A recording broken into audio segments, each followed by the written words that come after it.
Vamos a terminar de ver lo que estuvimos viendo respecto de tomas. Ayer hicimos, digamos, básicamente una recorrida por todo lo que es tomas superficiales y hoy nos vamos a centrar un poquito, no lo vamos a hacer muy largo, pero todo lo que tiene que ver con tomas de aguas subterráneas. Recordemos que cuando hablamos de tomas de aguas subterráneas es de nivel de terreno hacia abajo. Todo lo que hagamos desde el nivel de terreno hacia abajo para captar agua para el uso que se nos ocurra, estamos hablando ya de una toma subterránea, que puede ser, digamos, muy cercano, digamos, al nivel de terreno, o aprovechamientos mucho más profundos, como son, comentaba yo ayer, las perforaciones los pozos profundos, por ejemplo, como nosotros tenemos en la empresa en Aguas, pozos en Rafaela que tienen 120 metros de profundidad. ¿Eh? Y obviamente, de acuerdo a la profundidad donde yo estoy captando el agua, son diferentes acuíferos, ¿no? Los que me están entregando el agua esa. Entonces, vamos directamente a la primera diapositiva, que es la que continúa de la última que... Darío, ahí se está viendo el escritorio, no se ve la Ah, perdón, perdón, pantalla. perdón.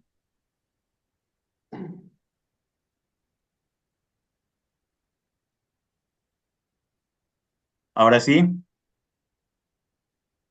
Ahí Sí, sí, sí, se ve. dale bien, que se vea la presentación y listo.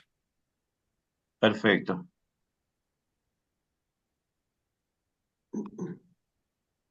Bien, un segundo. Ahí estamos. ¿Vemos la primera diapositiva? Sí, no se ve en modo presentación. Bien.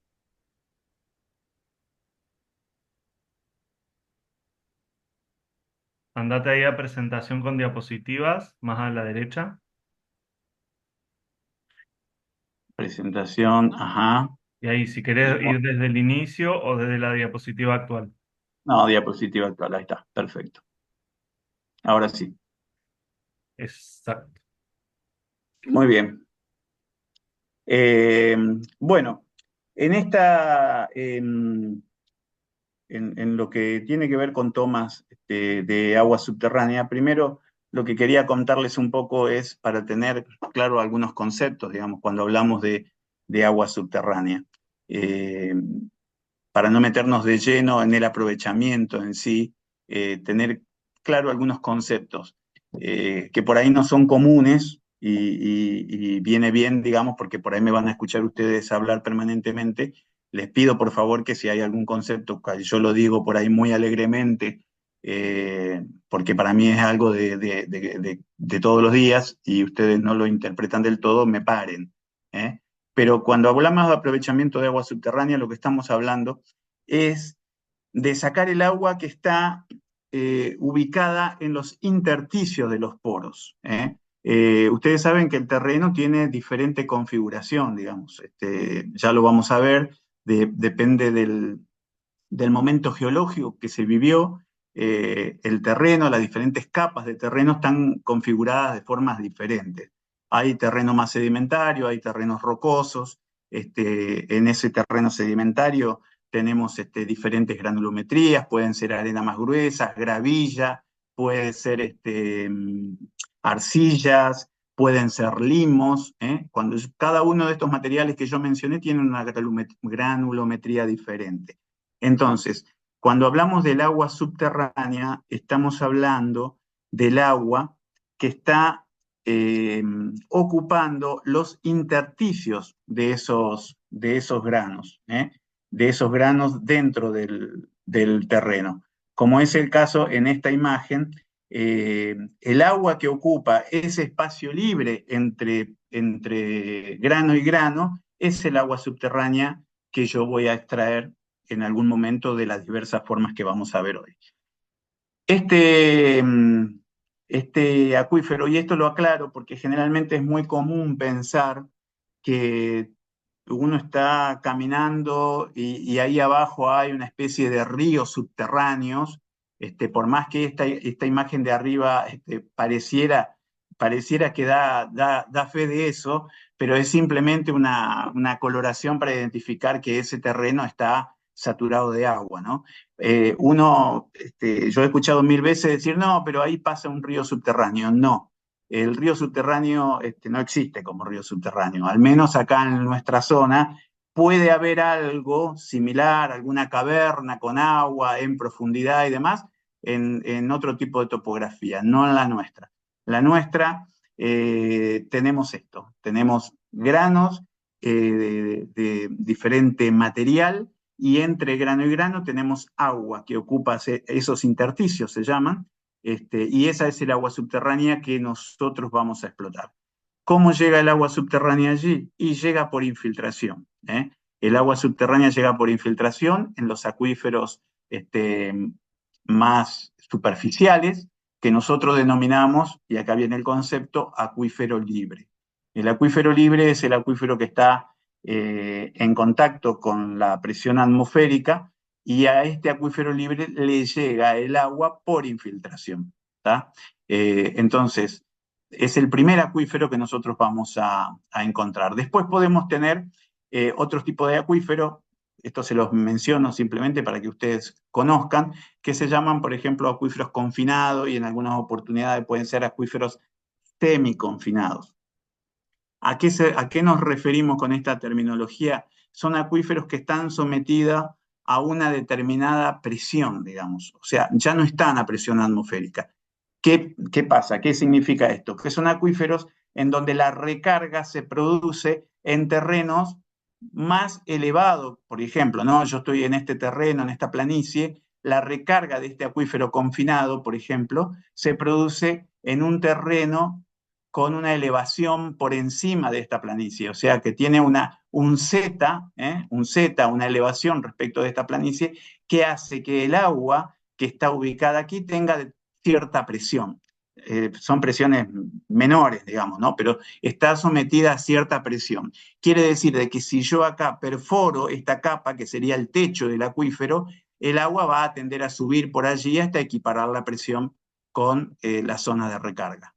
¿Se entiende este concepto de acuífero libre y acuífero confinado? El acuífero libre se recarga en la misma zona. El acuífero confinado generalmente la recarga está distante del lugar donde yo lo estoy explotando. ¿Se entiende? Estos movimientos del agua subterránea son muy lentos, extremadamente lentos. Para que ustedes tengan solo un orden de magnitud, estamos hablando de desde milímetros, centímetros por día hasta 8, 9, 10 centímetros o 15, si quieren, en un terreno muy permeable, centímetros por día. O sea, estamos hablando de milímetros a centímetros por día el movimiento de estos acuíferos. O sea que es un movimiento extremadamente lento y depende del acuífero en donde yo voy a captar el agua, cuando más profundo, más antiguo. O sea que el acuífero, cuando más abajo nos vamos, el agua esa que vamos a extraer lleva muchísimo más tiempo ahí. Estamos hablando de siglos o milenios, para que se den una idea. O sea, estamos hablando de mucho tiempo. Entonces, porque el escurrimiento es extremadamente lento a medida que nos vamos más profundo. ¿Tá? Bien, viniendo ya a nuestra zona, nosotros aquí en la zona, en la provincia de Santa Fe, por ejemplo, eh, encontramos tres acuíferos que son denominados se los voy a mencionar desde la superficie hacia la profundidad. El acuífero más somero, que está más en superficie, es el Pampeano. Después vamos a hablar un poquito sobre cada uno. Es el Pampeano. El que le sigue en profundidad es el Puelche. Y el tercero, el más profundo, es la Formación Paraná. Cada uno de estos acuíferos tiene un origen diferente. Por eso tienen también características diferentes al momento de nosotros realizar alguna captación. ¿Tá? Entonces, en líneas generales, tenemos tres tipos de acuíferos que podemos explotar o de donde podemos captar, mejor dicho, agua, que son estos tres: Pampeano, Puelche y Formación Paraná.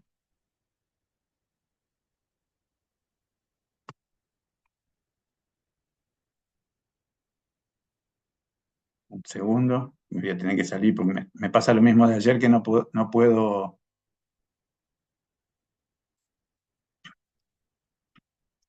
Bien. Eh, entonces, en estos tres tipos de acuíferos que podemos encontrar en la provincia de Santa Fe, cada uno de estos tiene, primero, una profundidad de captación diferente que lo que acabo de decir. Y por otro lado, también la calidad es diferente. ¿eh? Eh, por la zona de donde, y por la forma, digamos, por la génesis del acuífero, más que nada cómo se ha formado. Yo voy a hacer acá un paréntesis y les quiero contar, digamos, cuál fue la génesis de cada uno de estos acuíferos, pero simplemente como información general, porque creo que viene bien saberlo, eh, y que ustedes lo escuchen por lo menos una vez.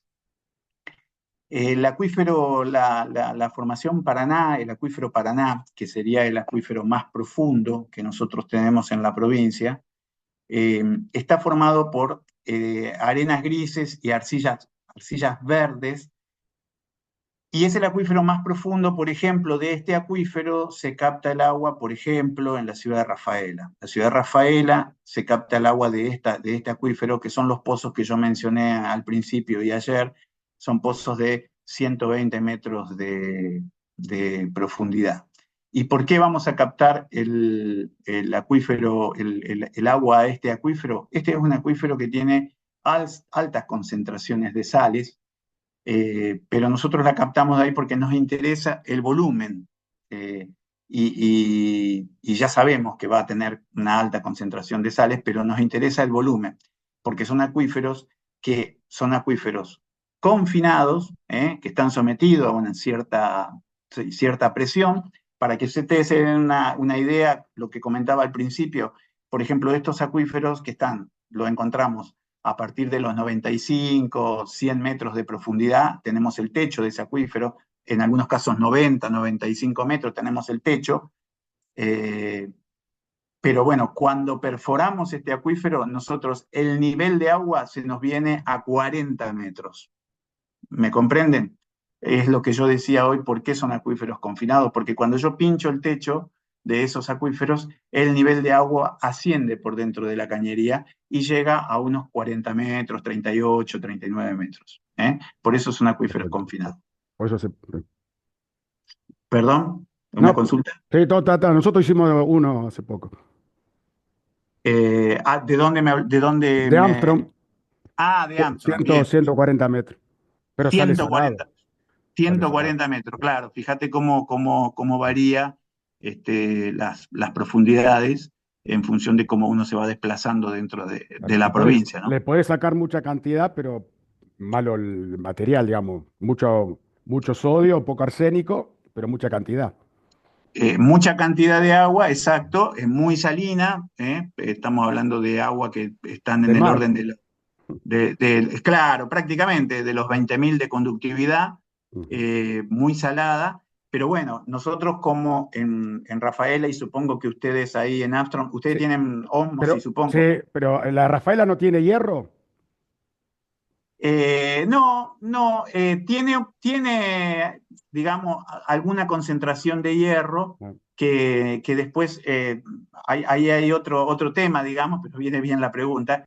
Tiene una concentración de hierro, pero que en esencia, digamos, si uno mira la perforación y el protocolo de análisis de cada uno de los pozos, no es preocupante en sí misma la cantidad de hierro, pero hay que ciertamente ponerle, se va oxidando, claro, es un hierro que se va hay- oxidando y se va depositando en todas las paredes del acueducto, por ejemplo. sí. Y nosotros Entonces, le sí, tuvimos que tirar un ano, ¿cómo se llama? Un ano, ánodo de sacrificio. exactamente, porque Bueno, nos agujereaban las bombas. claro, bueno, pero el ánodo de sacrificio, ya que lo Sí. preguntaste, viene bárbaro. El ánodo de sacrificio se coloca a la bomba básicamente para que el agua con alta salinidad como esta no ataque el material, digamos, el material, la Ataque eso. carcasa de la Claro. bomba.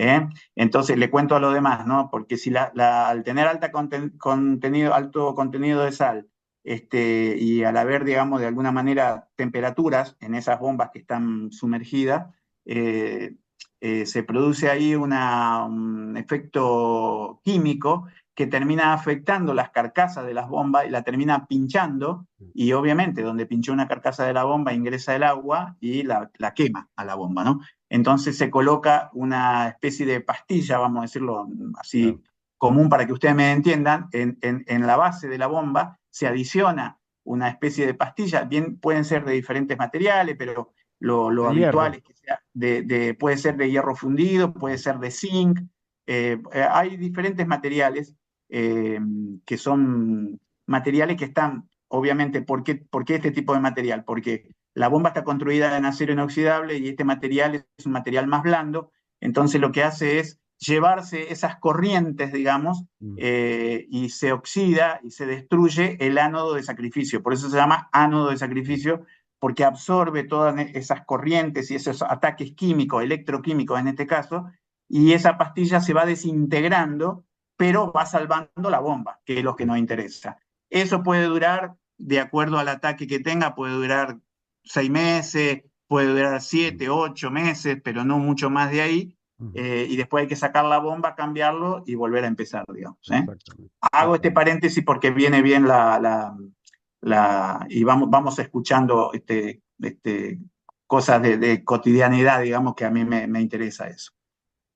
Volviendo al tema de los acuíferos, entonces, como bien lo decía, eh, esos acuíferos profundos tienen buen caudal, son acuíferos confinados, pero alto contenido de sal. Eh, y el origen de esos acuíferos es un origen marino, por eso también la alta concentración de sal. Eh, y esto se lo explico brevemente. Esos acuíferos, la génesis del acuífero en sí se produce en las intrusiones marinas que hubo sobre el continente. Hubieron 2 intrusiones marinas. Después puedo compartirles material, que de hecho lo puedo hacer para que lo lean, si a alguien le interesa. Hubieron 2 intrusiones marinas, la más reciente fue hace 3 millones de años, ¿eh? Y esas intrusiones marinas, en los continentes estaban mucho más bajos, están ahora, y esas intrusiones marinas formaron lo que se llamó el mar que se llamó Paraná, un mar que se llamó Paraná. Era un mar de escasa profundidad, y estaba sobre las provincias de Entre Ríos, Santa Fe, Córdoba, Corrientes, para que ustedes se den una idea, La Pampa, o sea, fue un mar de una dimensión importante, de escasa profundidad, pero que tenía toda la fauna de cualquier mar, ¿no? Entonces, ¿Cuánto hace eso? y esto de hace de 3 millones de años, 3 millones y medio, Mm. la última intrusión marina. Después los continentes comenzaron a elevarse, y por supuesto el mar terminó yéndose a ocupar su posición actual, y en esa ida, digamos, obviamente quedaron todos estos sedimentos, que era el fondo del mar en ese momento, eh, que son estas arenas, estas arcillas, y fíjense lo interesante de esto, que por eso se los cuento, porque cuando nosotros perforamos en Rafaela, hemos sacado ostras marinas, hemos podido sacar ostras marinas, digamos, durante la perforación. O sea, hemos también sacado madera petrificada en otras localidades. O sea, tuvimos suerte en ese momento y sacamos unas ostras marinas pedazos, ¿no? Porque después el trépano, a medida que va haciendo la perforación, lo rompe. Pero se nota claramente, digamos, cuando uno junta los pedacitos, puede llegar a armar algo y se ve claramente que es una ostra que eran ostras de tamaño importante, ¿eh? Después tengo alguna de estas que después en la clase presencial se lo puedo llevar a mostrar. Bueno, ¿Y de eso quedó el Mar Chiquita o Mar Chiquita es otra cosa? mirá, posiblemente. Ahí no conozco la historia para contestarte con seguridad, pero posiblemente lo que nosotros hoy conocemos como Mar Chiquita venga de aquella época y ha quedado ahí una laguna con alto contenido salino, y venga de aquella época. La verdad que no conozco, pero lo cierto y concreto es que la formación Paraná, este acuífero Paraná, el origen fue marino, pero porque en aquel momento era el fondo del mar, digamos. Y hoy lo encontramos a ese fondo del mar. Bueno, lo dijo ahí el compañero, allá en Armstrong, estoy correcto, Sí, sí, 140 sí. metros. Nosotros acá en Rafaela lo Sí. tenemos entre los 95, 90, O sea, 95 y no 120 quiere, metros. no quiere decir que la bomba esté a 140 metros, la bomba está No, menos, pero por supuesto, por el supuesto. caño encamisado llega hasta 140 metros. Exactamente, no, está correcto. Le explico a los demás chicos. Cuando hablamos de profundidad, estamos hablando de profundidad de perforación, pero obviamente la bomba está ubicada siempre por encima del filtro. Después ya lo vamos a ver a eso. No quiere decir que la bomba esté a 140 metros, pero la camisa y la perforación están ubicadas a esas profundidades. ¿Y por qué se hacen a esas profundidades? Porque a esas profundidades seguramente en Armstrong, como nosotros las encontramos en Rafaela a 120 metros de profundidad, ya se encuentran lo que llamamos las arcillas verdes. Estas arcillas verdes son unas arcillas tremendamente plásticas, densas y de color verde. También tengo muestras de esto para que ustedes lo puedan ver. Es un color verdoso y cuando encontramos esas arcillas verdes, el perforista encuentra esas arcillas verdes, ya directamente corta la perforación porque significa que está en lo que hace millones de años era el fondo del mar. ¿Se comprende? Sí, sí. Y ahí se termina la perforación. Bien, ese es el acuífero más profundo. Después, a medida que vayamos elevándonos, por llamarlo de alguna manera, viene el acuífero Puelche. Este acuífero Puelche es un acuífero de origen fluvial, ¿eh? Y básicamente está conformado por arenas, y es arena de una granulometría excelente, y, y permite sacar muy buenos caudales, y permite hacer pozos de muy buen rendimiento en el orden de los 50-60 metros cúbicos hora. El acuífero Paraná, no sé si lo mencioné, estamos en el orden de los 70 metros cúbicos hora, y pueden ser quizás un poco más también, pero el acuífero Puelche estamos hablando entre 50 y 60 metros cúbicos hora. Y este acuífero Puelche es de origen fluvial, ¿por qué? Porque si continuamos contando la historia, cuando los continentes se elevan y el mar es desplazado hacia su posición actual, toda la lluvia que caía en el continente, en ese momento, toda la lluvia que caía en el continente tenía que desaguar por algún lugar, digamos, o sea, tenía que llegar al mar. Entonces, se formaban grandes ríos, de grandes dimensiones, digamos, y, por ejemplo, aquí en esta zona era el río Paraná, que no tenía el ancho que tiene hoy, que es bastante ancho, ¿no? Pero era muchísimo más ancho que eso, llegando a tener 40 kilómetros de ancho el río Paraná, 40 kilómetros de ancho, y ustedes acá lo pueden ver en esta imagen de la provincia de Santa Fe.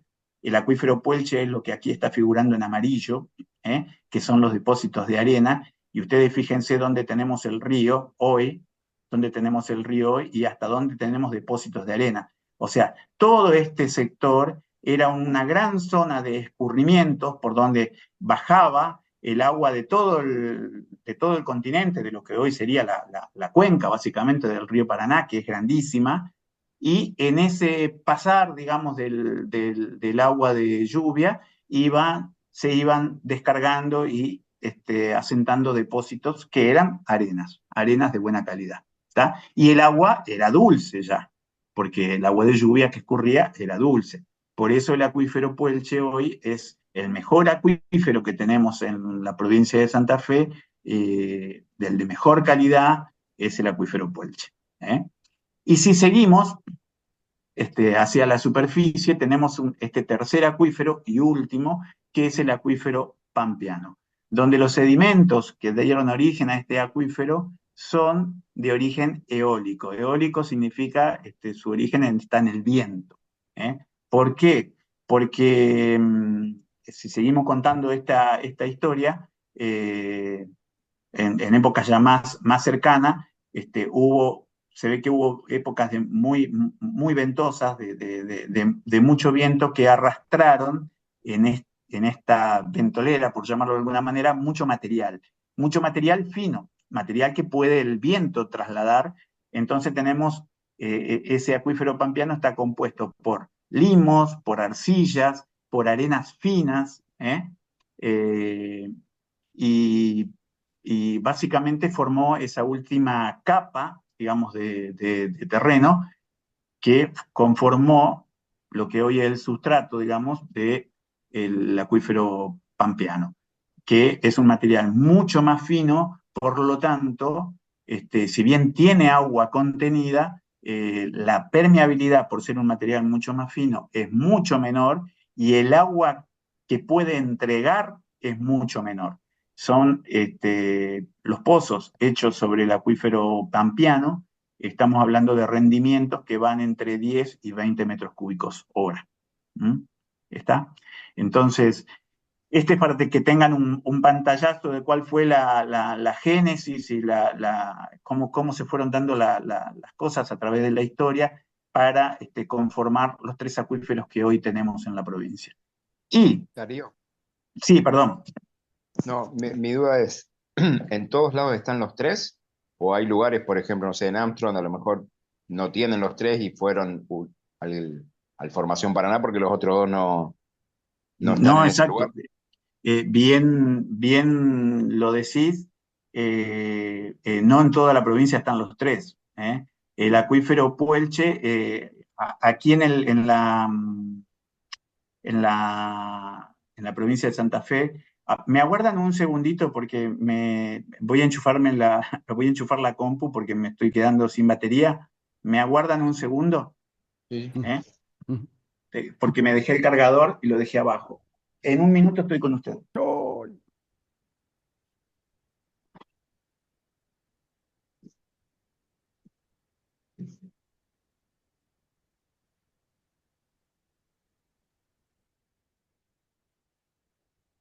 Bien. Entonces, como decía, no están los 3 acuíferos en toda la provincia. Hay en lugares donde, por ejemplo, en este planito, en este mapa de la provincia de Santa Fe, uno ve claramente la zona amarilla es donde está el acuífero Puelche, en todo su esplendor, digamos. Pero fuera de esta zona podemos encontrar quizás como lengüetas del Puelche, pero que no tienen más de 2 o 3 metros de espesor, digamos, ¿no? Cuando en Esperanza, por ejemplo, el Puelche tranquilamente está en el orden de los 30, 40 metros. ¿Me comprenden? Ujú. O sea, no todos los acuíferos están en todas partes. Eh, hacia el oeste de la provincia de Santa Fe vamos a encontrar más el acuífero pampeano, y podemos encontrar la Formación Paraná. En este sector, digamos, amarillo que ustedes ven aquí, es el Puelche, que es el Puelche es de buena calidad, porque a su vez después, de acuerdo al tipo de acuífero que tenemos, también tenemos una calidad asociada, ¿no? A eso iba. Por ejemplo, en la zona sur, aquí en la punta de la bota, donde tenemos acuífero pampeano, nuestras calidades son aguas que tienen contenido de arsénico y tienen contenido de flúor. ¿Por qué? Porque en la génesis del acuífero, que fue eólica, recuerden, por los vientos, estos vientos no solo trajeron en su momento material fino, como mencioné, limos, arcillas, arenas de pequeña granulometría, sino que también trajeron cenizas volcánicas de la Chile. intensa actividad volcánica que había en ese momento en la cordillera de los Andes y que fueron arrastradas esas cenizas, fueron empujadas por los vientos y se han depositado mayoritariamente en la zona oeste de la provincia de Santa Fe, pero puntualmente en esta zona de la Punta de la Bota. ¿Por qué? Porque el origen del arsénico está en la ceniza volcánica. ¿Me comprenden? Entonces eso condiciona, digamos, de alguna manera también la explotación. ¿eh? Después, en esta zona del Taco de la Bota tenemos mucha presencia de nitratos en el acuífero pampeano. Esto más tiene que ver con una contaminación antrópica, digamos, por la alta concentración por allí estamos acá en los alrededores de Rosario, ahí es donde tengo el cursor está Rosario. Entonces, también esta presencia de nitratos es más relacionada con esta contaminación antrópica. El puelche de buena calidad, que ya se los mencioné. Y después tenemos estas zonas aquí rosadas, por llamarlo de alguna manera, que es una zona costera, es una zona costera. Es el acuífero que está en el valle de inundación prácticamente del Paraná y de los ríos que corren ahí paralelo al Paraná y en zona costera. Y esta formación en general tienen alto contenido de hierro y manganeso, que es el problema. Lo Por que tienen ejemplo, ustedes, Rafaela, ¿no? lo que tiene Rafaela, ¿no? Eso. No, porque Rafaela Ah, tiene una concentración de hierro, pero no es preocupante la concentración de hierro que tiene. te digo, te Eh, comento porque el otro día fuimos a sacar una bomba a Sunchales, pero la sí, tienen que sacar cada 6 meses, y es todo rojo, digamos, se le pone, se le pega todo rojo, es una cosa increíble, ¿eh? Nunca bueno, vista, ¿eh? pero claro, porque ahí entraríamos específicamente en un tema que, que es el hierro presente en la formación, que no es elevado porque yo he visto los análisis, porque imagínate que el hierro es tremendamente perjudicial para la Sí. ósmosis, Ujú. o sea, es terriblemente perjudicial. Por eso también tiene una serie de filtros y demás. Pero el gran problema, digamos, allí es este, hierro, digamos, que se va depositando en las cañerías y que de alguna manera, eh, a ver, ante los cambios de régimen del acueducto, por este tema de prender y apagar pozos por allí, Claro. manejo de pozos que no son del todo adecuados, porque los pozos están diseñados para ponerlos en marcha y que marchen casi que en forma continua, con descansos que uno puede ir dándole para ir haciendo una rotación, pero no es lo ideal prender un pozo y a los 2 días apagarlo y volverlo a prender al cuarto día. Sí, O sea, ese prendido y apagado de pozos lo que hace es cambiar el régimen dentro del acueducto exacto. y entonces pasamos de tener un flujo laminar, un flujo laminar tranquilo, Sí. un flujo en régimen permanente, a tener una turbulencias de régimen transitorio, digamos. Entonces, esa turbulencia lo que hace es desprender esa acumulación de pequeñas partículas a lo largo del tiempo en los acueductos, y eso es lo que generalmente Por tiene decirlo. algún tipo Claro. o genera problema en la planta, pero no el componente hierro de las Sí, perforaciones por sí misma. No sé si me sí, alcanzo a no, no, explicar, sí, sí, sí, sí. como sí puede ser, por ejemplo, en las zonas costeras, como puede ser, por ejemplo, acá la localidad de Santo Tomé, el propio Santa Fe, digamos, uno hace un pozo acá y tiene contenido de hierro importante, contenido de manganeso importante, eh, que no deja, por ejemplo, desinfectar el agua, porque si uno a ese pozo intenta echarle un poco de hipoclorito para desinfectarlo, automáticamente oxida el hierro, el Claro, hipoclorito oxida el hierro y se enturbia el agua. ¿Tá? Entonces claro. cambia el aspecto físico y la hace, digamos, no apropiada para el consumo, no porque haga mal a la salud, digamos, pero la deja en un aspecto feo Ujú. y obviamente no este, se transforma en no apta para el consumo, ¿no? Eh, y este tema del hierro, sí, perdón, me he ido.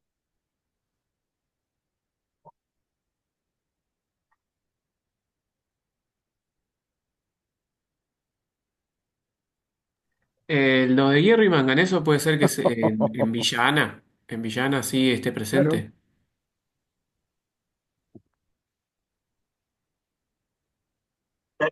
Perdón, Se cortó, profe, no se te escucha nada. sí, sí, estoy para que estoy con un temita de la conexión.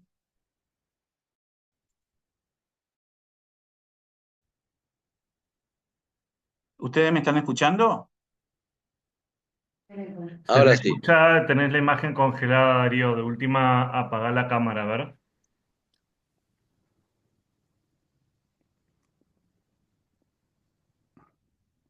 Eh, eh, Ya. sí, está como tildada la compu. Aguardame un segundo.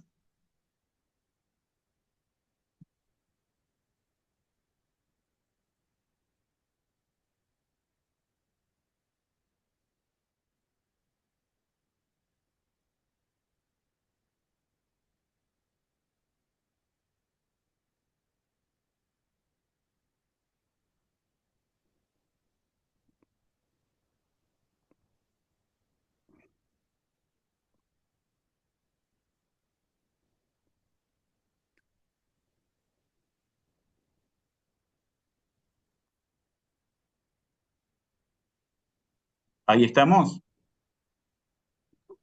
Sí, ahí sí. Hola, ¿me escuchan? Ahí se Ahí ve. estamos. Bien. La imagen que estábamos viendo, ¿eh?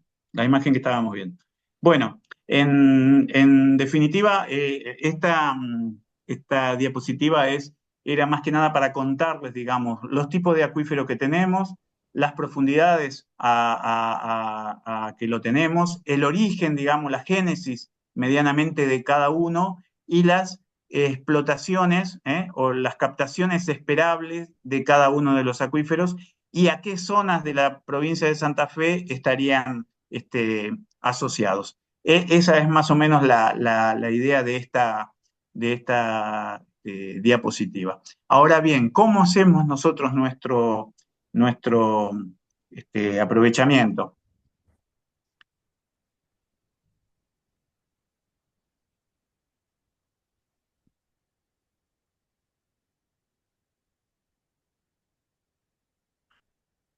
¿Qué pasó? Ahí está, cambió, lo vemos, ¿no? No, no, no. ¿No? Sí, sí. Sí, sí, No, cambió. yo no veo Ah, nada. bien, bien, porque estoy en duda, ya no sé si me está haciendo una mala pasada mi internet o no. Bien, entonces, ¿cómo hacemos un aprovechamiento subterráneo con perforaciones? Eh, Recién creo que mencionaron Villa Ana, no sé si escuché mal, y justamente esto que tengo acá es de Villa Ana, o es porque vieron esto, ya no me acuerdo, no sé, pero esto es Villa Ana, por ejemplo, en el norte de la provincia de Santa Fe. ¿Eh? Acá está, acá está. Y, y bueno, ¿cómo se hace un aprovechamiento de- subterráneo para una ciudad como puede ser esta Villa Ana y las ciudades a las que Villa Ana le entrega agua. Y bueno, básicamente hay un acueducto y a ese acueducto se conectan una X cantidad de pozos. En este caso son 12 pozos que se conectan a este acueducto que tiene 5 kilómetros de longitud y conducen el agua a una planta ubicada acá, donde tenemos el último, uno de los últimos pozos que se ejecutó, que es el pozo 13, ahí tenemos la planta, que es justamente una planta de abatimiento de hierro y manganeso, porque acá en Villa Ana sí tenemos un grave problema de hierro y manganeso. Entonces, tenemos un aprovechamiento subterráneo, tenemos un acueducto y tenemos una planta de tratamiento de hierro, de abatimiento de hierro y manganeso. Eh, es para que de alguna manera mostrarle algo gráfico y en forma práctica en qué consiste un aprovechamiento y para mostrarle algo distinto a lo que habitualmente uno puede ver por acá, como está acostumbrado algunos de ustedes que trabajan en aguas por ahí en otras latitudes y mostrarle algo distinto, digamos, ¿no? Estamos cambiando, ¿no? Ahí, cuando nos juntemos, le voy a llevar, la semana que viene vamos a empezar un perfilaje acá nuevo. Cuando lo voy a llevar cuando nos juntemos. Ah, bien, bien, Todo el perfecto. cuando le hacen el perfilaje para ver a qué medida va la bomba, todo, lo voy a llevar. El estudio, Bien. digamos. O sea, van a iniciar para una nueva Sí, perforación, en sí, definitiva. sí, sí. ¿Eh? Hacemos el perfilaje para ver de dónde va a rendir más, ¿no es cierto? Claro, claro. Bueno, eso es algo, hago un paréntesis ya que tiraste el tema y es importante mencionarlo. Eh, el perfilaje, que acá habla el compañero, el perfilaje es algo fundamental, digamos, cuando uno ejecuta una perforación de pozo profundo, cuando uno ejecuta una perforación, es algo fundamental que se debe hacer en cada uno de los pozos nuevos que se ejecutan. Esto es tan importante, esto porque puede significar, digamos, es la diferencia entre el éxito y el fracaso en una perforación, que para colmo no son baratas. Ustedes tengan en cuenta que una perforación de una característica media, hoy estamos hablando del orden de los 100, 120 millones de pesos, digamos, Sí. una perforación completa. Entonces, no son pozos baratos, no son obras baratas para correr algún tipo de riesgo. Y el perfilaje acá lo que hace es llevarnos o meter nuestros ojos ahí en el perfil, digamos, del terreno, y hacernos o darnos información para que nosotros tomemos la óptima, en dónde y cómo debemos armar esa perforación. La información más importante es qué tipo de agua tenemos, hasta dónde tenemos agua dulce, a dónde empieza el agua salada, qué tipo de terrenos tenemos, si tenemos terrenos más porosos o menos porosos. O sea, esto quiere decir si tenemos terrenos que le podemos sacar más agua o le podemos sacar menos, dónde tenemos las arcillas, los limos, y todo esto es importante, ¿por qué?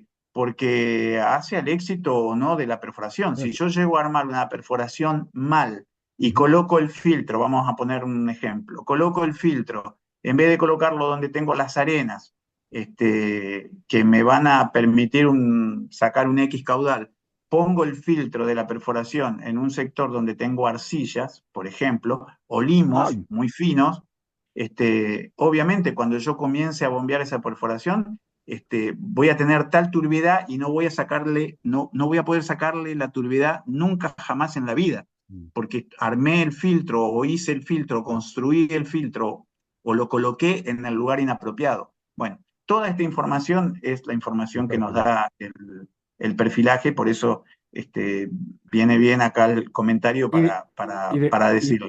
Y después hay que llevarlo a Santa Fe para que lo guardan eso. Entonces vos ya vas preguntando el geólogo ya lo lleva a la Facultad de Santa Fe, no me acuerdo dónde lo lleva, oh, al ¿Qué va, ministerio. qué va a caer con la cajita con toda la muestra de tierra, Sebastián? No, sí, sí, sí, cada 10 metros se saca una muestra, una palada de tierra. Se saca Sí, una, Así, sí, cada dos metros. cada 2 Ve, metros, mira, cada 2 metros se saca se una saca muestra. una muestra, se pone en el piso y van viendo los colores, las arcillas, y cuando van encontrando ya la arcilla, ya van sabiendo que van encontrando las arenas. y Entonces, todo lo que tiene que ver con la margen del río Paraná recibimos de las Puelche. Claro, Igual contra el hierro manganeso y todo lo que tiene que ver la parte de salinidad es la lucha eterna cuando vos tenés oh, agua de perforación mm, cerca de las márgenes del río Paraná, oh, las Puelche. Ustedes están más claro, adentro, la perforación la hacen a otra profundidad, pero el nivel estático trabaja prácticamente entre los 40 metros, eh, quizá un poquito menos también. Nuestros niveles estéticos, que son los Puelche, trabajan en 18 o 20 metros. sí. exacto, claro. Sí, y menos también, digamos, Y tenemos nosotros. menos también Y porque menos también también tenemos, porque, qué sé yo, en Esperanza, por ejemplo, tenemos niveles estáticos que están en el orden de los 10, 11, 12 metros, digamos, ¿eh? claro, Para que tener una idea. Pero, por ejemplo, en Rafaela, que estamos captando de la formación Paraná, o sea, el acuífero que está por debajo del Puelche, porque en Rafaela, por ejemplo, el Puelche puede llegar a tener, si uno lo cruza al Puelche, que yo he estado en pozos donde lo hemos atravesado al Puelche, tiene 2 metros de arena o 3 metros de arena. Ujú. ¿Se exacto. comprende? Entonces, vos lo atravesás al Puelche, que está a una profundidad de unos 70 metros, más o menos en Rafaela, 70, 75 metros está el Puelche. Por encima de eso es toda formación, digamos, equivalente con la del Pampeano. A los Claro. 70 metros, 75 metros, depende de dónde, uno cruza un pequeño espesor de arena que no son más de 2 o 3 metros, ese es el Puelche, son los vestigios del Puelche, digamos, pero absolutamente, totalmente, no se puede aprovechar, o sea, no se puede aprovechar. Entonces No, hay que seguir Paraná. a la formación Paraná, que bueno, arranca allí por los 90 y tantos hasta los 120 metros. En algunos lugares hemos hecho pozos de 110 metros, en otros 115, en otros 120, y hemos llegado, creo que lo más profundo, 127 metros en Paraná, una perforación.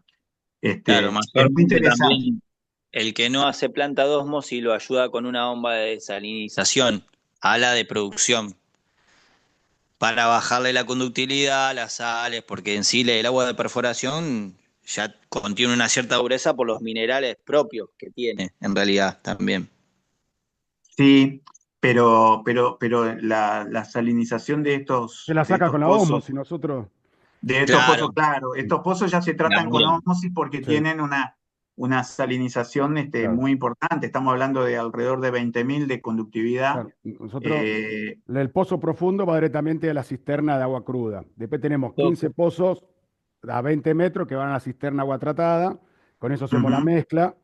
Pero los pozos claro, profundos tienen poco arsénico y mucho sodio. Y los pozos que están más altos tienen poco sodio y mucho arsénico. Así que estamos. claro, claro.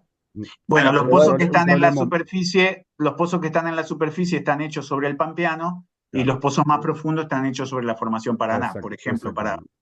para Mm, tu caso que acabas de describir mm, perfectamente. exacto. claro, Entonces, eh, generalmente en los distritos del oeste, así como ustedes lo hacen en Armstrong, Mm, generalmente en otros distritos lo que se hace es una mezcla, digamos, o sea, perfectamente lo explicaste.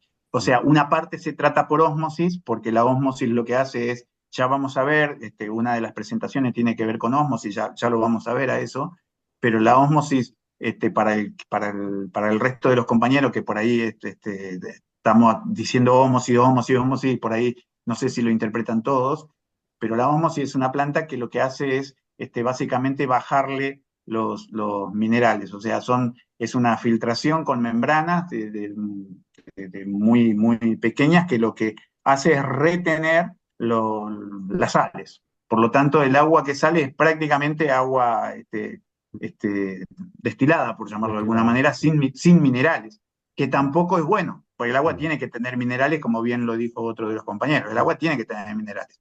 Entonces, lo que se hace es esa agua que prácticamente es más agua destilada que otra cosa, se mezcla con agua, cruda.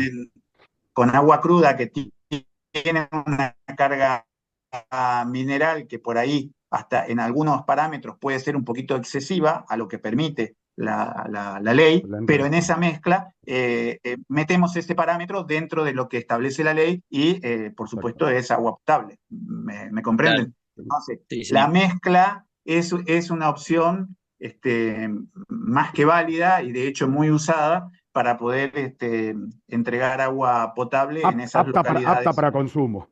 Apta para consumo, sí. Y agua potable, porque en definitiva metemos con esto las características químicas, digamos, del agua, la metemos dentro de lo que la ley establece, digamos, ¿no? Nosotros la ley establece, le mezclamos 70-30, seguro. claro. O 60-40. Y porque seguramente en ese porcentaje de mezcla ustedes tienen digamos, la fórmula correcta para entrar dentro de lo que establece la ley, digamos, ¿no? Digamos, en verano se mezcla 70-30, 80-20, en invierno 60-40, porque baja el consumo, entonces a bajar el consumo pues puede ser buena mezcla. Está bien, perfecto, claro. Bárbaro, muy bien. Y para completar perdónenme para completar, digamos, porque estuvimos hablando todo hasta el momento de lo que son perforaciones profundas, también existen otro tipo de aprovechamientos del recurso subterráneo, como lo que ustedes están viendo aquí. Voy a contarles un poquito qué tiene que ver con cómo se realiza y cómo se utiliza lo que son los pozos radiales. No sé si alguien conoce o tuvo oportunidad alguna vez de ver esto. Es raro, pero sí hay también en la provincia. Son pozos de gran diámetro, el diámetro de estos pozos, para que ustedes se den una idea, puede estar en el orden de los 4 metros, 4 metros, 4 metros y medio. Son pozos que generalmente yo los he visto de hormigón, por ejemplo, y que se hacen a una profundidad por debajo del nivel estático del acuífero. Y si bien acá lo están mostrando al lado de un curso de agua, digamos, para aprovechar lo que yo ya había mencionado el encuentro pasado, las arenas como medio filtrante para poder captarla después y bombearla desde el interior del pozo radial, también es cierto que este tipo de construcción se puede hacer al lado de lagunas artificiales, también lo hemos mencionado, que lo que hace básicamente es captar el agua de lluvia, el agua que escurre por los campos, las conducen a una especie de laguna artificial, y al lado de esa laguna artificial, que a veces puede estar y a veces puede no estar, no es algo necesario, porque la he visto en los dos tipos de uso. Construimos este pozo radial, que se construye el pozo y después desde dentro del pozo se perforan, se hacen como pozos horizontales, se perforan drenes horizontales, y estos drenes horizontales están ranurados, digamos, tienen una ranura muy, muy fina que deja pasar obviamente el agua, y el agua esa es colectada en este pozo, y de acá con un equipo, una bomba, se la envía donde querramos, ¿no? Así funciona lo que son pozos radiales. Hay también en la provincia. Otro tipo de aprovechamientos son las galerías filtrantes, que yo algo comenté ayer. Estas galerías filtrantes, tenemos esta superior, que es una más artesanal, por llamarlo de alguna manera. La de abajo es ya directamente una cañería, y esto se puede ubicar, digamos, ya sea paralelo al río, como sería acá, paralelo al río, o directamente transversal al río. También son galerías, puede ser un caño, puede ser esta del tipo artesanal, que tiene un, un, un filtro, digamos, un filtro este, construido por encima de esta galería, material perfectamente seleccionado, para que el agua del río, digamos, que está escurriendo por el río y en su infiltración pueda ser colectada por esta galería, que es derivada a un lateral, a una cámara de bombeo en forma lateral a un río, y desde ahí bombeada. Acá tenemos un par de situaciones en esta galería más de tipo artesanal y en esta galería que es una cañería, digamos, colocada ex profeso con material filtrante perfectamente armado, para que, bueno, haga las veces de filtro, que es eso en definitiva, que haga las veces de filtro, y colectar el agua clara y libre de sedimentos dentro de la cañería, que conduzca esa cañería, digamos, mejor dicho, el agua hacia a un lateral y una cámara de bombeo, de donde yo pueda aprovecharlo. Bueno, con esto terminamos, digamos, hablar un poco de los diferentes tipos de tomas que tenemos, yo para hacer un resumen, los diferentes tipos de tomas que tenemos, ¿no?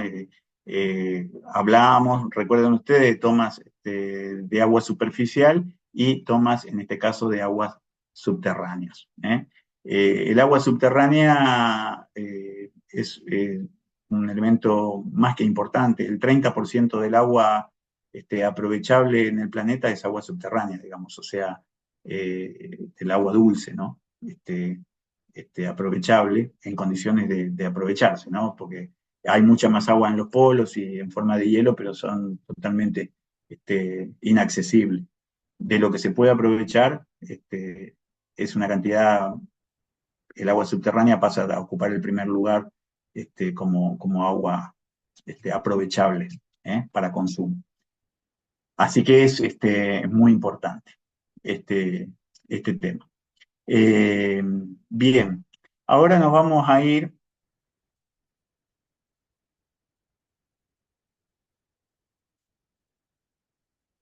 a otra.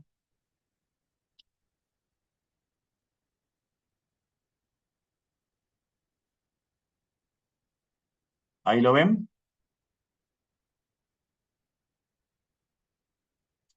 ¿Me escuchan? Sí, sí. Bien, Sí. ahí arrancamos una Sí. nueva presentación en continuado con la anterior, y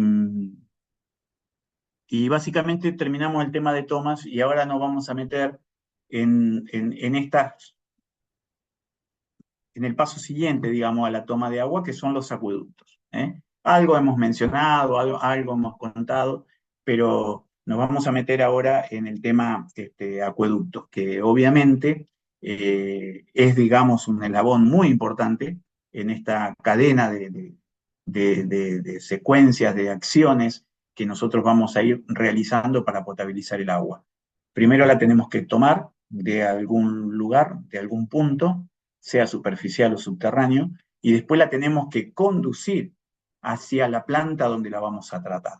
Todavía no hemos hablado del tratamiento del agua, pero tenemos que este gran eslabón re importante, que es la conducción del agua desde el lugar que la tomamos hacia la planta de tratamiento. Y para eso se han construido o se construyen habitualmente los famosos acueductos. Estos acueductos,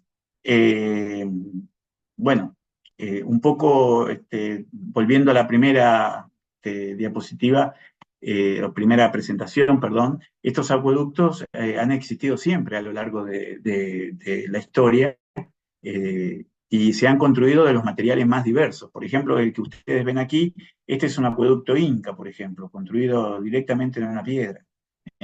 Ustedes fíjense qué trabajo artesanal, ¿no? Y así como mostré en aquellas primeras presentaciones los acueductos de tipo romano, que fueron los grandes arquitectos en este tipo de construcciones, en el mundo antiguo.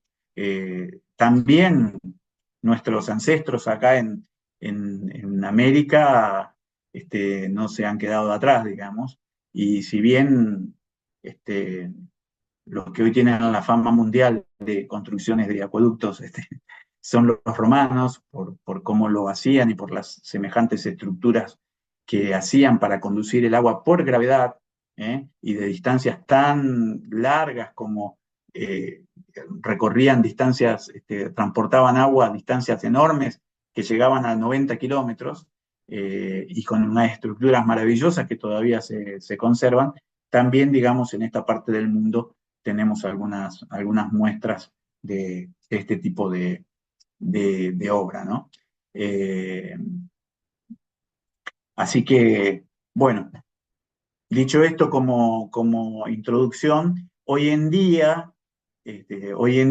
los materiales para la construcción de acueductos son ya diversos y, uy, perdón, disculpen,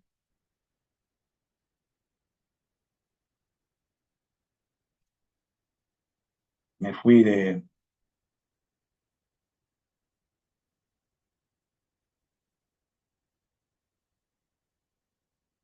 un momento.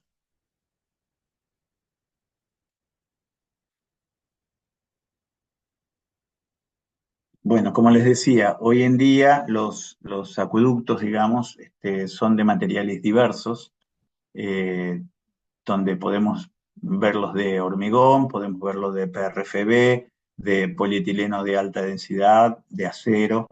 eh, por supuesto, el otro día yo les comentaba y lo digo como curiosidad, hasta de bambú, digamos. Acueductos que hoy se hacen, cañerías súper enormes, y se hacen de material de la caña, del bambú. Esto lo hacen en el oriente, trabajan de tal manera el bambú que pueden laminar el bambú y transformarlo en un caño. Para nosotros es algo, queda algo muy similar al PRFB, por ejemplo. Para mí eso fue novedad, yo lo desconocía, pero sin embargo está altamente tecnificado y también se puede hacer de bambú, ¿no? Así que imagínense que esto ha evolucionado enormemente, ¿no? Eh, bien, Esa imagen ahí era fundición dúctil, Darío, ¿puede ser? ¿cómo? La ¿La imagen imagen de, anterior? sí, ¿Qué digamos, era qué? ¿Qué era qué, fundición perdón? dúctil, fundición dúctil. Ah, sí, sí, sí, sí.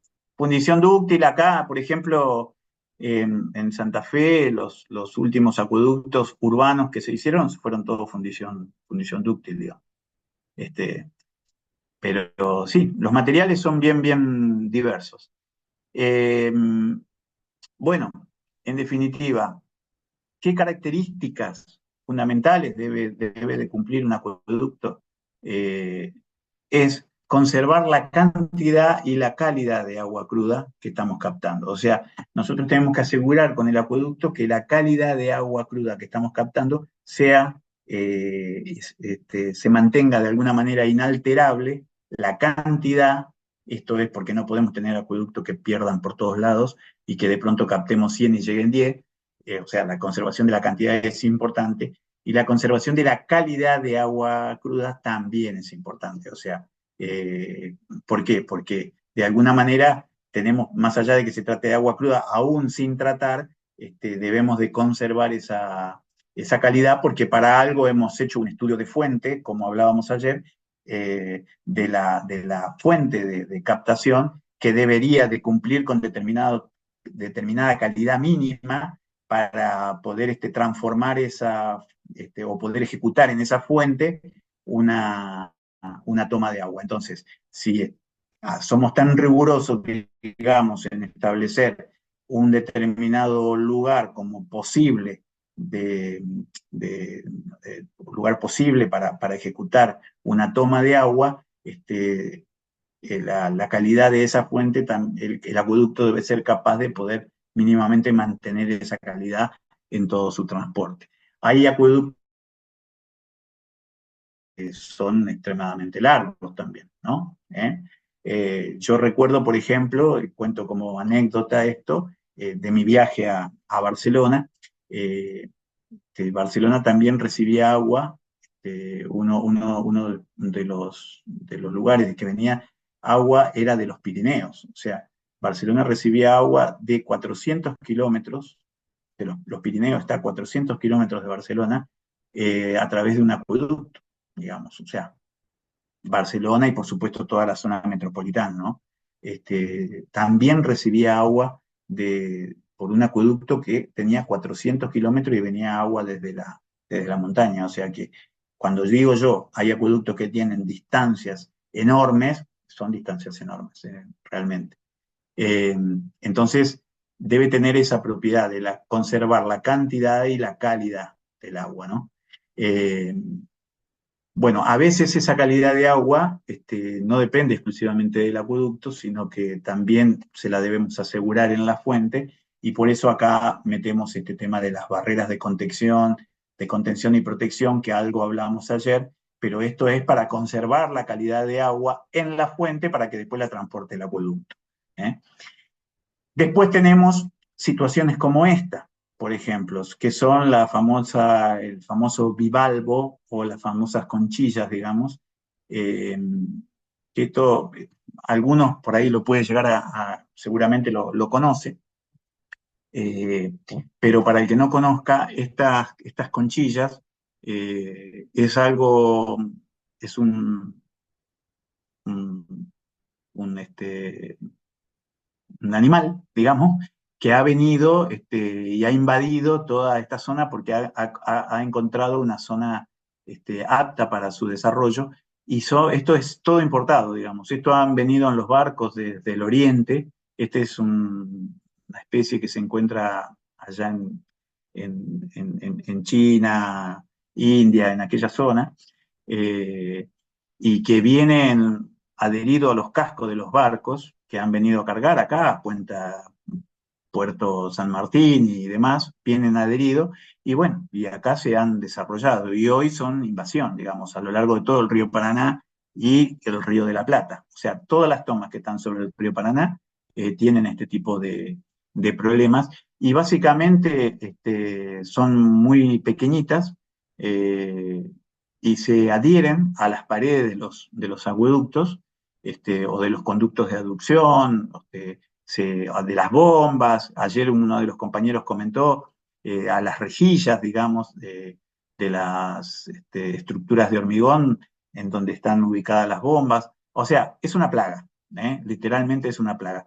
Bueno, claro, cuando esa plaga coloniza el interior de un caño, por ejemplo, de un acueducto, ahí estamos ya en graves problemas, porque esa colonización no solo que aumenta la rugosidad del conducto y hace, digamos, que el transporte de agua por ese incremento de rugosidad sea más lento y genere mayor pérdida de carga, sino que también puede llegar a obstruir el conducto, puede llegar a obstruirlo al conducto. Entonces, una de las cosas que se hace, digamos, para tener controlado y a raya esta colonización, digamos, por llamarlo de alguna manera, es esto acá que ustedes ven acá, dosificación de hipoclorito en la toma. Se hace una dosificación muy leve de hipoclorito, de 1 ppm, de 1 miligramo por litro, de hipoclorito durante un periodo de tiempo, por ejemplo, 8 horas, 12 horas, un día. Se hace una dosificación y se corta. ¿Esto por qué es así? ¿Por qué no se hace en forma permanente? Y porque varios motivos. Les voy a dar 2 o 3 más importantes. Primero, que puede haber estructuras de hormigón, por ejemplo, como lo hay en Planta Rosario. El conducto de aducción que yo le comentaba ayer, ese conducto de 2 metros 60 de diámetro, es de hormigón.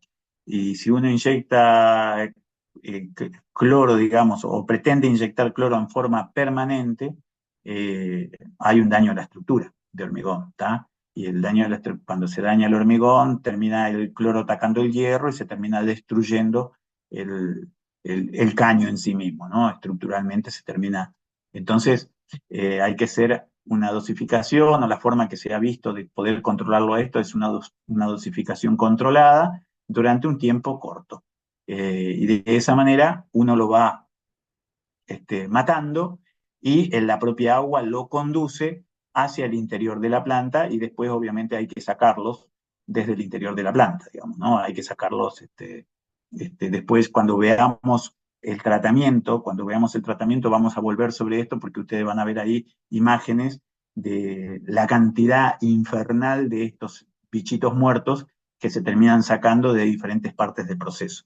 Pero bueno, es la única que queda para mantenerlos a raya, la inyección de hipoclorito. Otra de las circunstancias, digamos, por las que no se inyecta hipoclorito en forma permanente es la generación de los trianometanos, digamos, o sea, el hipoclorito en el agua cruda porque tiene un alto contenido de materia orgánica, el hipoclorito con esa materia orgánica que la tiene el agua cruda, por ejemplo, del río Paraná, se genera un compuesto que es cancerígeno, que es el trianometano.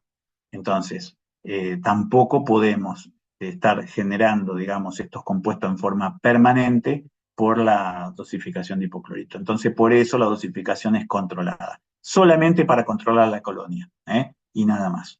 Entonces, es importante que ustedes sepan que el problema existe, que es una plaga, que está en todas las tomas de agua, de alguna manera la encontramos, y que nosotros hemos encontrado alguna forma de controlarlo, pero nada más que eso. O sea, erradicarlo, imposible. Controlarlo, sí, lo hemos podido hacer. Bueno, y después, obviamente, el tema de las estaciones en acueductos muy, muy largos, no este caso, como le comentaba yo, yéndome al viejo mundo de España, que era un acueducto de 400 kilómetros, porque ese era un acueducto por gravedad, digamos, o sea, imagínense que la captación de eso estaba en altura y llegaba a la costa del Mediterráneo, o sea que todo era por gravedad, pero en los terrenos nuestros, en nuestras llanuras, generalmente necesitamos de estaciones de rebombeo. Así que todo esto conlleva un trabajo de mantenimiento, arduo trabajo de mantenimiento, porque implica tener todo el sistema funcionando las 24 horas, los 365 días del año. Entonces, cuando tenemos un acueducto donde tenemos más de una estación de bombeo, que por ejemplo, para llevarles a un ejemplo, Rafaela hoy está recibiendo agua tratada, el agua tratada se trata en Desbiorijón, el agua tratada se trata, la planta está en Desbiorijón, y de ahí se conduce agua a Rafaela, agua tratada a través de un acueducto, y tiene algo así como 4 o 5 estaciones de rebombeo, por ejemplo, ¿me comprenden? Entonces, mantener ese sistema funcionando en forma permanente, porque una estación de rebombeo que sale de servicio, automáticamente se interrumpe el servicio, literalmente el abastecimiento. Entonces, sostener este sistema de bombeo 24/7 es un trabajo arduo.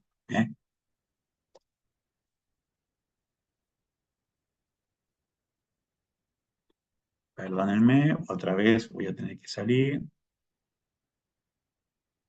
¿Me escuchan? ¿Todo bien, no? Sí, sí. Todo bien, todo bien. Bien.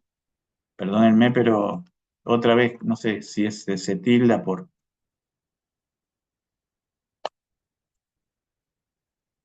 Se ve que cuando me demoro mucho hablando, se tilda la PC.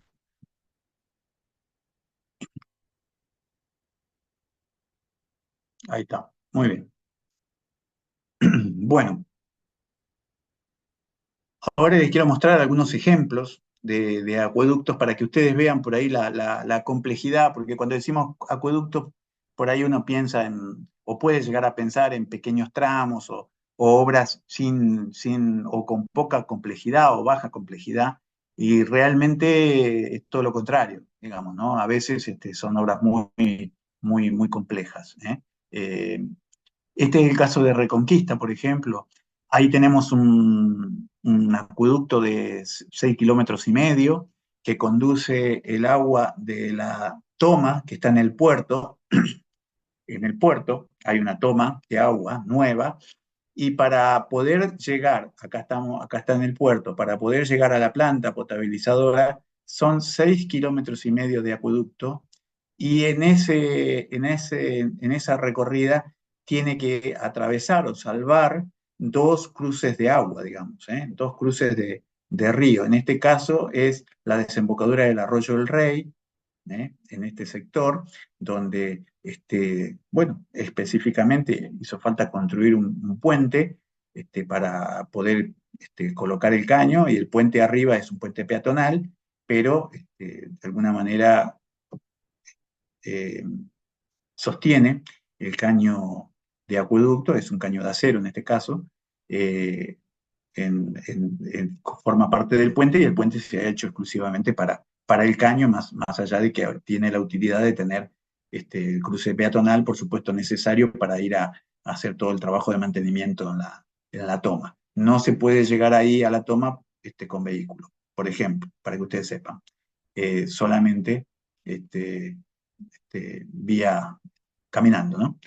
Después otro de los espejos de agua que tuvimos que atravesar es acá, el arroyo Aguiar, en donde se tuvo que construir en forma paralela al puente de la ruta que conduce al puerto, se tuvo que hacer toda esta estructura para poder ubicar el caño y poder atravesar este espejo de agua, que es importante, ¿no?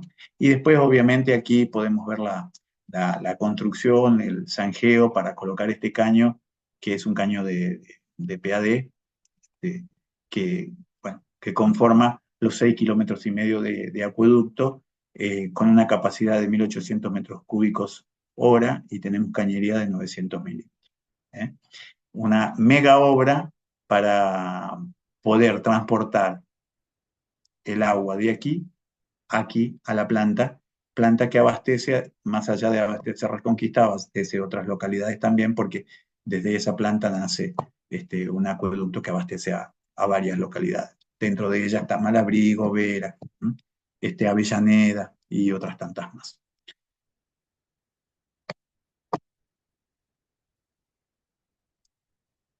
Bueno, otro ejemplo de acueducto distinto, pero que algo hablamos ayer, esto es Rosario.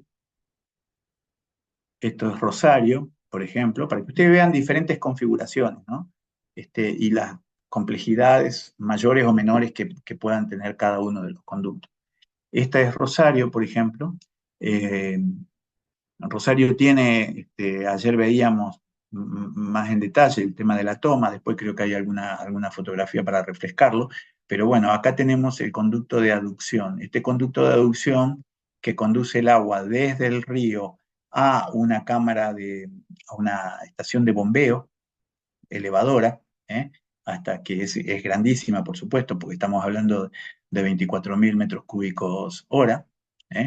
Tenemos acá un conducto de aducción que tiene 185 metros de longitud. Este conducto de 2,6 metros de diámetro conduce el agua desde el río a esta cámara,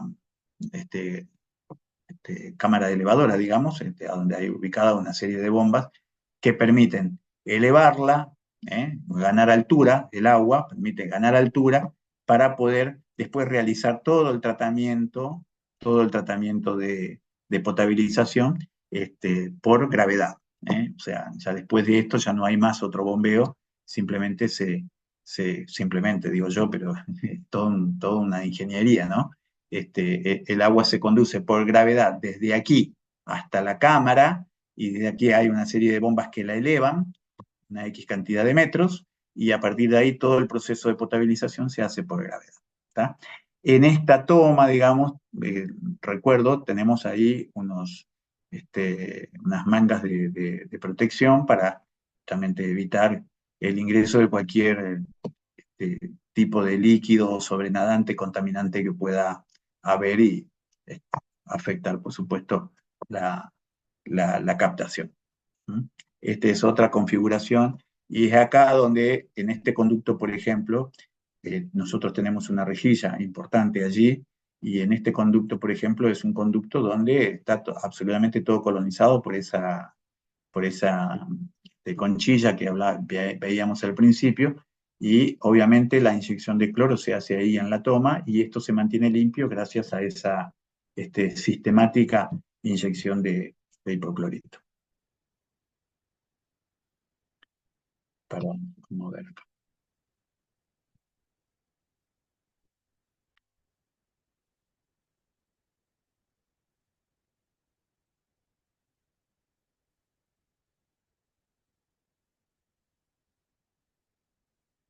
Bueno, acá estas son imágenes que creo que ya las vimos ayer, pero bueno, un poco lo que les comentaba. Aquí, exactamente aquí abajo está el conducto que comentaba ayer, y bueno, una imagen de la toma y las rejas que se colocaron en ese momento. Estas rejas, aprovecho a comentarles algo que ayer no se los dije, son dos rejas, ya se lo había comentado a eso, son dos rejas que para hacerle mantenimiento a una se baja la otra y así sucesivamente, ¿no? Acá tenemos una reja abajo y la otra reja está arriba, entonces eso se va como intercambiando para hacerle el mantenimiento que corresponda. Obviamente esos espacios es un espacio bastante importante, porque lo que intenta contener la reja es que no se metan, digamos, troncos, ramas, o sea, elementos importantes que pudieran llegar a la estación de bombeo, que está ubicada en la planta, y dañar las bombas, por ejemplo, ¿no? Entonces, ese es el objetivo principal de la reja. Pero ¿qué pasa? Algo que puede llegar a pasar, y que pasa de hecho, son pececitos, digamos, ¿no? Cuando en determinada época del año puede llegar a pasar peces que después hay que retirarlos de la planta, digamos, ¿no?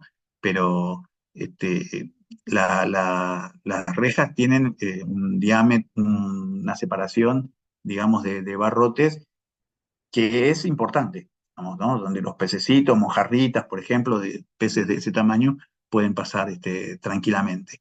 Existen para eso, no lo tenemos en Planta Rosario, pero sí existen para eso unos parlantes, son unos parlantes subacuáticos que se colocan y que emiten, digamos, sonidos ultrasónicos, y con ese sonido ultrasónico, que obviamente nosotros no lo percibimos, pero que sí aleja la fauna este, este, del río, la aleja de ese sector, digamos, que es un sector obviamente, de succión importante, la aleja para evitaría, en este caso, si lo tuviera, ese ingreso.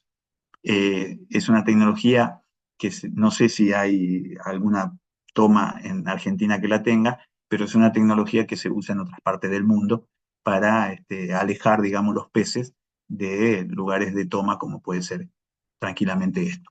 ¿Mm? ¿Se entiende?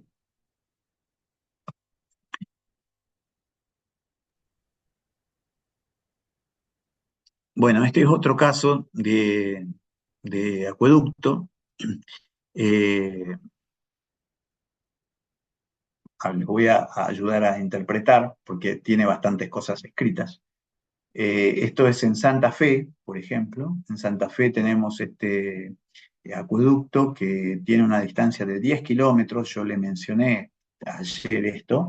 Acá tenemos la planta potabilizadora, y la captación de agua, que fue la primera captación de agua que tuvo la ciudad de Santa Fe, que ustedes recordarán ayer que yo les comenté de que fueron a buscar ¿por qué fueron a buscar el agua tan lejos, teniendo agua acá tan cerca, ¿m? Tan cerca de la planta? Bueno, por una cuestión de calidad, básicamente. Eh, entonces, esta fue la primera toma, y está todavía operativa, digamos, esta toma. Eh, pero bueno, son 10 kilómetros de acueducto con un rebombeo, aquí una estación elevadora en La Guardia. Esta fue una configuración que se hizo a posteriori, no en, en aquel momento, obviamente, hubo un recambio de cañería desde de la elevadora, digamos, de La Guardia hasta el puente colgante, diría yo, hasta la zona del puente hubo un recambio allí de cañería. Pero lo importante, lo que quiero mostrarles, primero la toma, esta configuración de toma, que es una toma de muelle. Y después, el acueducto, desde la toma hasta la Guardia, es un acueducto que es este caño de hormigón, que es de aquella época, del principio del 900.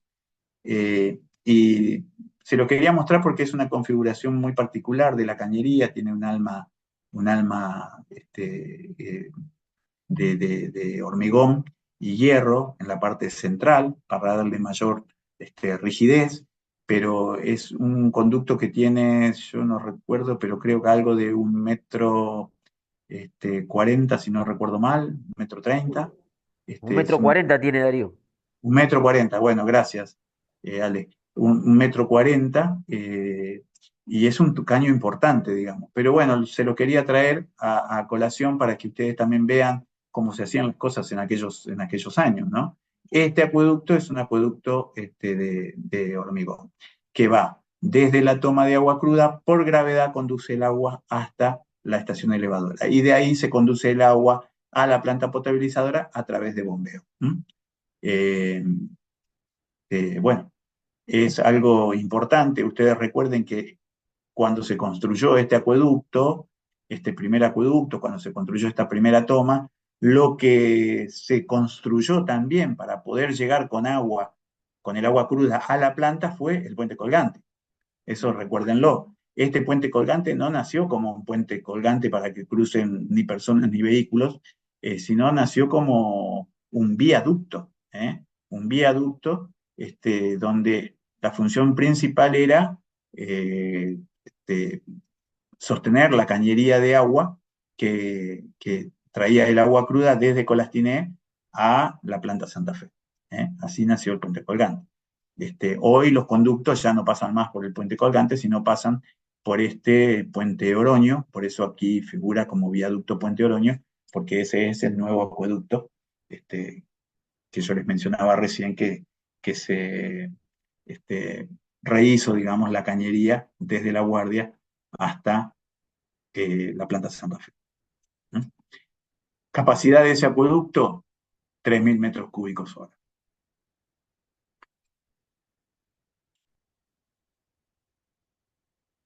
Otro acueducto es el de la toma Hernández, que es justamente la nueva toma que se hizo a posteriori sobre el río Santa Fe, que tiene una capacidad de 5.200 metros cúbicos hora, y la distancia entre la toma y la planta son 700 metros.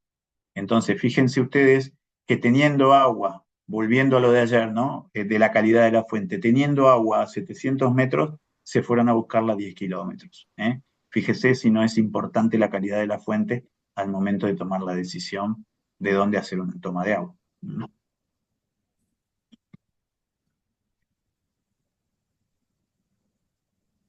Bueno, otro ejemplo que les traigo es la planta de Granadero Baigorria, por ejemplo. Acá tenemos un acueducto que tiene 1 kilómetro de distancia. Esta planta, ayer vimos algunas fotos, en 2 niveles de agua, en creciente y en bajante del río.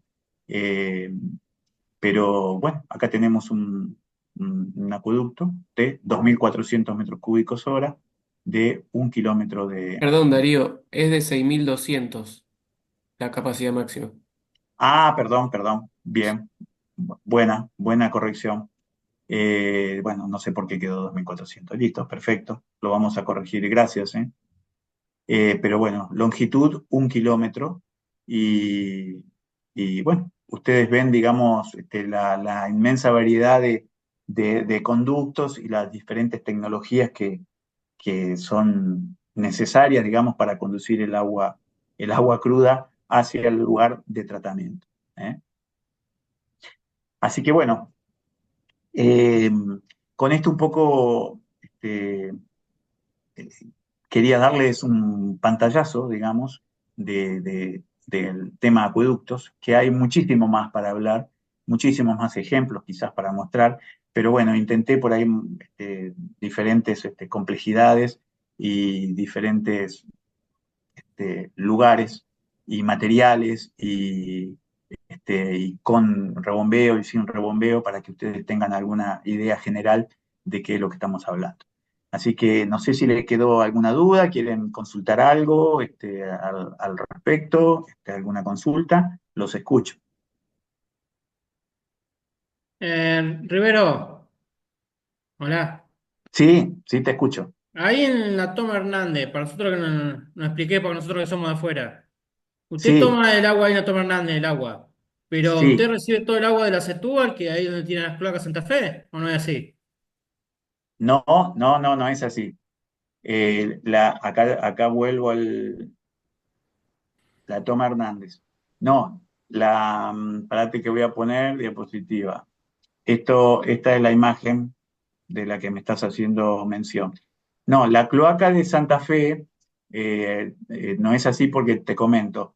La cloaca máxima en Santa Fe viene por Boulevard Galvez, que es este boulevard, hace este recorrido, ingresa aquí Sí. y termina en Acá. una estación elevadora central acá, justamente al lado del puente.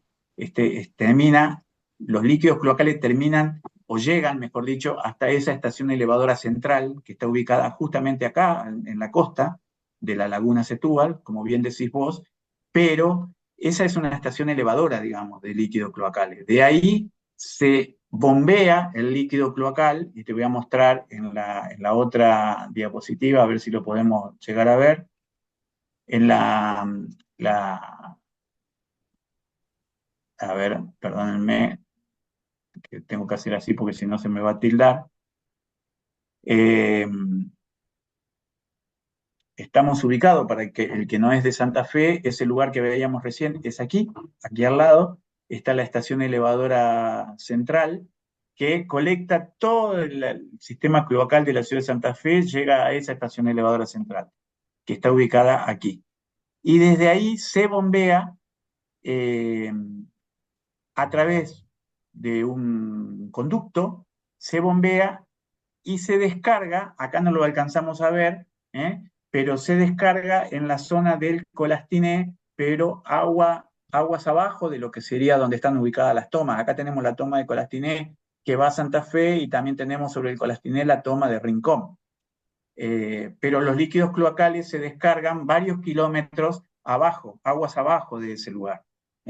Pero lo que tenemos acá, en definitiva, para contestar tu pregunta, es una estación elevadora central, que se llama estación elevadora central. Y desde ahí se bombea al Colastiné, es verdad, está en proyecto la planta de tratamiento, está bastante avanzado el proyecto de la planta de tratamiento en Santa Fe, que todavía no la tiene, y que va a estar ubicado más o menos por este sector, acá, por acá. Por acá va a estar ubicada la planta de tratamiento de líquidos cloacales. Entre el Changomá y la bajada de Estefano. Y a la altura de Bajada de Estefano, donde está el vaciadero, el vaciadero de camiones atmosféricos, para el que conoce, que está aquí en Bajada de Estefano, aquí donde figura Bajada de Estefano, ahí está el vaciadero de camiones atmosféricos. Bueno, en ese lugar está autorizado, digamos, están los terrenos para la construcción de la planta de tratamiento. Pero bueno, contestando tu pregunta, no sé si contesté tu pregunta, perdón. Sí, me aclaraste. Igual Bien. también con los pluviales viejos, todo eso, del centro sería. ¿Ya quedó todo anulado? Los Eh, pluviales eh, cloacales. Los claro, pluviales claro, cloacales hoy quedan todos anulados. No tenemos eh, pluvio cloacal Ah, nosotros. no no, tiene. no, Perdón, no perdón. tenemos pluvio, claro, no tenemos. En Rosario existen eso, pero en Santa Fe no hay pluvio cloacal. Están los dos sistemas separados, digamos. El pluvial por un lado y cloacal por otro. ¿Eh? Estamos, gracias. Perfecto.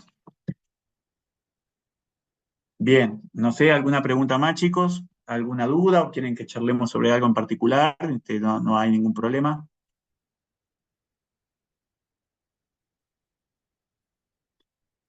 Bien, bueno, de mi parte, hasta acá llegamos con el tema de acueductos y ya a partir del encuentro que viene, clase que viene, ya nos vamos a meter de lleno dentro de lo que es la planta de tratamiento para ir viendo cada uno de los procesos e ir explicándoselo de la manera más sencilla posible para que ustedes lo vayan interpretando y comprendiendo.